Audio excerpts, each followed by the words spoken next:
क्या 2027 में कुछ बड़ा होने वाला है? क्या वो चीज़ जो सालों से नहीं हुई अब हो सकती है? क्या चंद्रशेखर आज़ाद और मायावती एक साथ आ सकते हैं? जरा सोचिए, अगर ऐसा हुआ तो क्या सच में 2027 का पूरा चुनाव बदल जाएगा, या यह सिर्फ एक सपना है जो सुनने में अच्छा लगता है लेकिन कभी सच नहीं बनता। आज हम इसी बात को समझने की कोशिश करेंगे, बिना किसी झूठी उम्मीद के, बिल्कुल ज़मीन की सच्चाई के साथ। उत्तर प्रदेश की राजनीति हमेशा से ही समाज की बनावट पर टिकी रही है। यहाँ सिर्फ नेता नहीं चलते, यहाँ समाज चलता है, यहाँ पहचान चलती है, यहाँ इतिहास चलता है। और इसी इतिहास में एक नाम बहुत बड़ा रहा है, मायावती, जिन्होंने बहुजन समाज को एक मजबूत राजनीतिक ताकत बनाया, जिन्होंने यह दिखाया कि अगर बहुजन एकजुट हो जाए तो सत्ता किसी एक की नहीं रहती। वहीं दूसरी तरफ आज के समय में एक नया चेहरा उभरा है, चंद्रशेखर आज़ाद, जो जमीन से उठे, आंदोलन से निकले और सीधे लोगों के दिलों में अपनी जगह बनाई। अब सवाल यह है, जब एक तरफ अनुभव है और दूसरी तरफ जोश है, तो क्या यह दोनों मिल सकते हैं? पहली नज़र में जवाब आसान लगता है। लोग कहते हैं, हाँ क्यों नहीं, दोनों एक ही समाज की बात करते हैं, दोनों का लक्ष्य एक जैसा है। लेकिन भाई, राजनीति इतनी सीधी नहीं होती। असली सवाल यह नहीं है कि ये दोनों मिल सकते हैं या नहीं। असली सवाल यह है कि क्या ये मिलना भी चाहते हैं या नहीं। देखो, सबसे बड़ी चीज़ होती है नेतृत्व। जब दो बड़े नेता एक साथ आते हैं तो सबसे पहला सवाल उठता है, आगे कौन रहेगा, कौन नेतृत्व करेगा।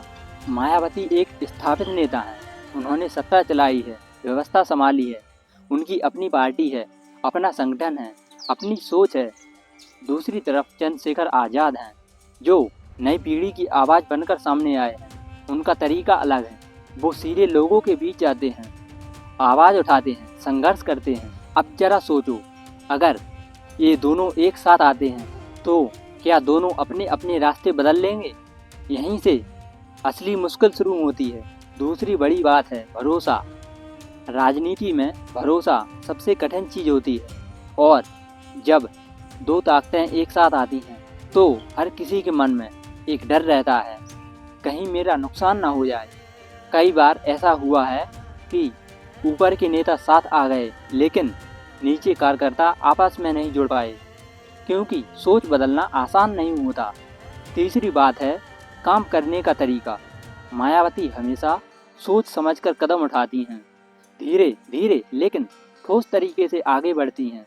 वहीं चंद्रशेखर आज़ाद तेजी से काम करते हैं, मुद्दों पर तुरंत बोलते हैं, जनता के बीच रहते हैं, संघर्ष करते हैं। अब सवाल यह है, क्या ये दोनों तरीके एक साथ चल सकते हैं? यही वो जगह है जहाँ बात आसान नहीं रह जाती।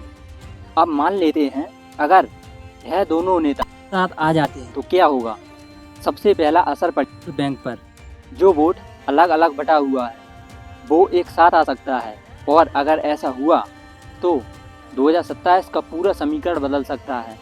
क्योंकि उत्तर प्रदेश में जीत सिर्फ नाम से नहीं मिलती, जीत मिलती है एकजुटता से। अगर वोट एक साथ आ गया तो कोई भी बड़ा बदलाव हो सकता है। दूसरा असर पड़ेगा बाकी पार्टियों पर, उन्हें अपनी पूरी योजना बदलनी पड़ेगी। तीसरा असर होगा सोच पर, चुनाव का सबसे बड़ा विषय बदल सकता है, एकजुटता सबसे बड़ा मुद्दा बन सकता है, और वही मुद्दा चुनाव की दिशा तय करता है।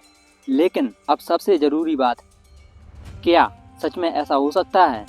सच कहें तो अभी की स्थिति में इसकी संभावना बहुत कम लगती है। क्यों? क्योंकि दूरी सिर्फ विचारों की नहीं होती, बल्कि हालात और राजनीति दोनों की है। और जब तक दोनों तरफ से सच्ची कोशिश नहीं होगी, तब तक यह सिर्फ चर्चा ही बनी रहेगी। अब एक और बात समझो, अगर ये दोनों एक साथ नहीं आते तो क्या होगा?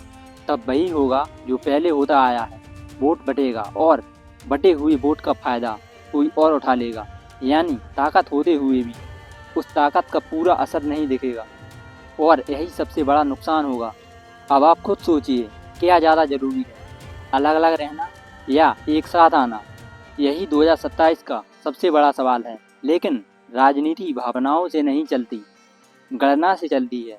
और अभी की गणना यही कहती है कि दोनों अपने अपने रास्ते पर हैं। लेकिन दोस्तों, एक बात हमेशा याद रखना, राजनीति में कुछ भी हमेशा एक जैसा नहीं रहता। जो आज नामुमकिन लगता है वो कल सच भी बन सकता है, और जो आज बहुत मजबूत दिखता है वो कल बदल भी सकता है। इसलिए 2027 अभी से तय नहीं है, यह आने वाले समय के फैसलों, चालों और हालात पर निर्भर करेगा। और आखिर में एक सवाल आपसे है, क्या आप चाहते हो कि यह दोनों नेता एक साथ आएं या फिर अलग अलग रहकर ही आगे बढ़ें? कमेंट करके अपनी राय ज़रूर बताना, क्योंकि असली ताकत जनता के पास होती है और जनता जो तय करती है वही इतिहास बनता है। इस वीडियो को शेयर करें ताकि लोग जान सकें कि राजनीति कैसे काम करती है। और हाँ, अगर आप एक सच्चे अम्बेडकरवादी हो तो इस चैनल को सब्सक्राइब करें। जय भीम, जय संविधान।